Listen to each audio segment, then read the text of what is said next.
Okay, guys, yesterday we talked a little bit about the natural resources that were needed for industrialization. We talked about how human labor was the #1 most important natural resource. From 1860 to 1880, our population more than doubled, 31 million to 75 million, and most of that was immigrants. You can see that by this graph how people were coming in at an enormous rate to find a better life for themselves.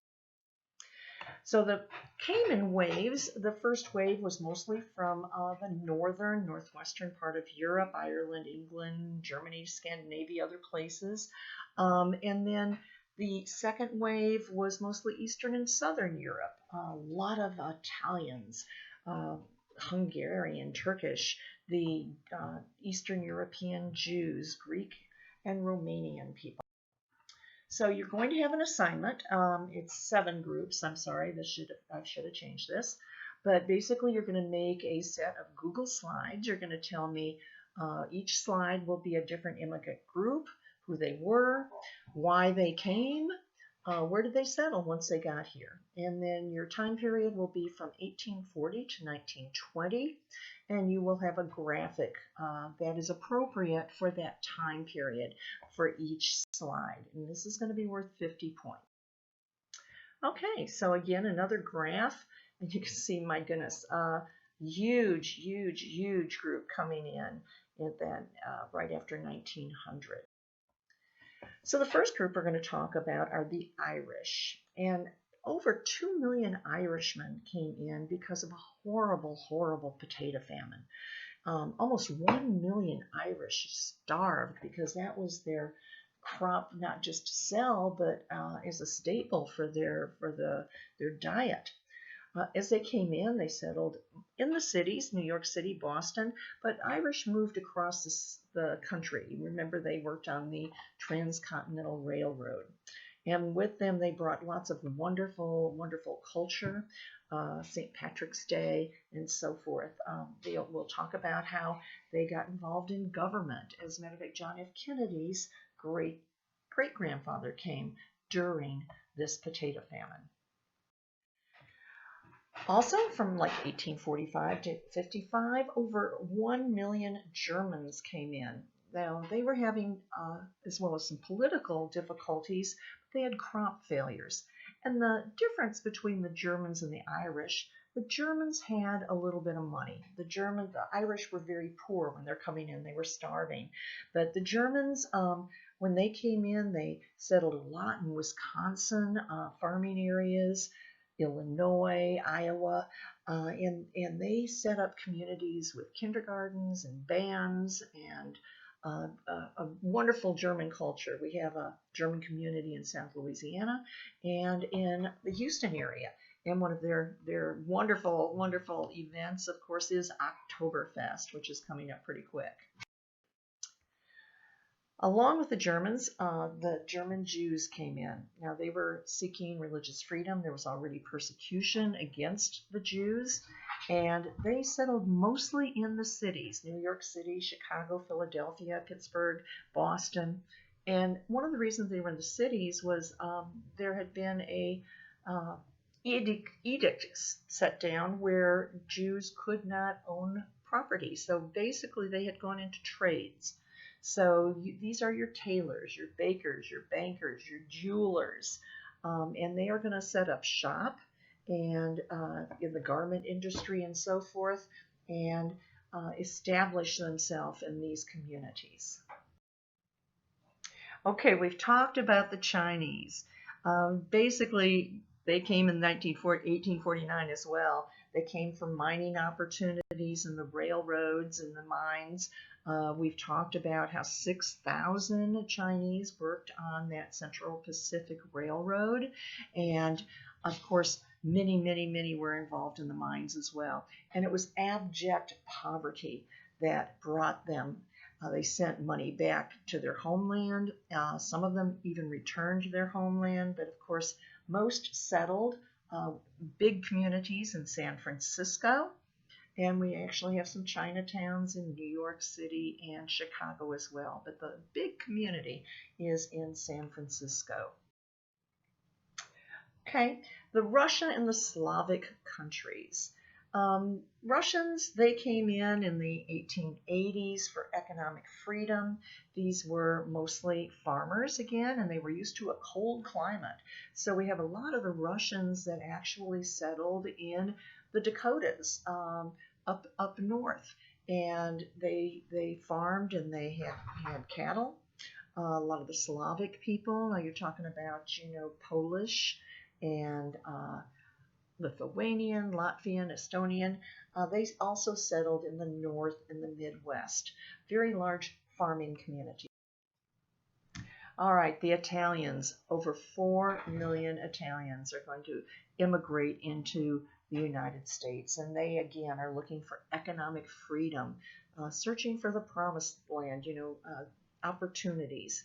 So they also settled in New York City, Boston, Chicago, but basically the Italian influence with 4 million people, they're going to move across the country and establish themselves in government, restaurateurs, fishermen.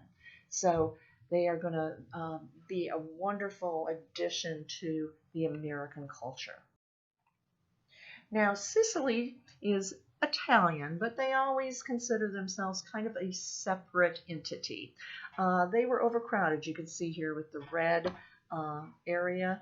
This is Sicily, and this is the Godfather, because this is, to be a true mafia person, you have to be from Sicily. Now you can see they're surrounded by water. Some of them were fishermen. We have a large Sicilian population that immigrated into New Orleans, but also they were in the cities and coastal areas. Russian and East European Jews. Now these were persecuted Jewish people. They were poorer than the first group of German Jews that came in, and they were escaping persecution, poverty. And they also settled mostly in the cities. Many of them went to work for established Jewish businesses and are great, great assets to our communities. But this is one of the reasons that they left Europe. It's called a pogrom. And pogroms, it's a Russian word actually for riot, but it means organized massacres to kill or torment Jews. And sadly, this was carried out in Russia, in Poland. They would go into Jewish communities, Jewish villages, ransack them, sometimes kill them. It was a very anti-Semitic period of time. We always think of that in relationship to World War II and Hitler, but this was going on long before that. And where did they come in? They came into a place called Ellis Island. You can see the Statue of Liberty here. And Ellis Island was the East Coast, the European way to process the immigrant. From 1892 to 1954, over 16 million people, 1 million people a year, 5,000 people a day were processed at Ellis Island. And this is what they would see. So big boats would come in, and then ferry boats would bring the immigrants on barges from the ships to the island to be processed. And as they were brought in, family groups were given numbers. So these are new arrivals from Ireland. You can always tell whether people were rich or poor by their luggage. And you can see in this case, you've got a burlap bag, large family, and this is everything they own to start a new life. These are Russian Jews. You can see from their coats, very, very poor people, also coming in during this time period to Ellis Island. This is a typical Italian family. Look how tired the mama looks. And notice the numbers that they're wearing. So each family member would get a number. So little Giuseppe, if he got away from the family, they knew where to take him. It was family number 22. These folks probably had a little bit of money. You can see from the luggage, nice trunk here, and he's got a musical instrument in the doorway.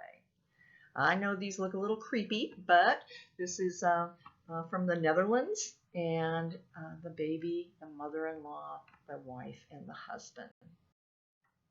These are Swedish girls on their way to Wisconsin, probably farm areas, Wisconsin cheese. They also set up breweries known for making their beer, and those were German immigrants that it came in. Okay, this kind of looks Children of the Cornish, but this is a Russian family, and they are in the Dakota territories. Where, again, you can look at the luggage. This is just a large cloth bag, and she's carrying it on her head. Okay, again, you can see the luggage, and people would carry their own water or wine because it was a long trip and the water wasn't necessarily great on the ship.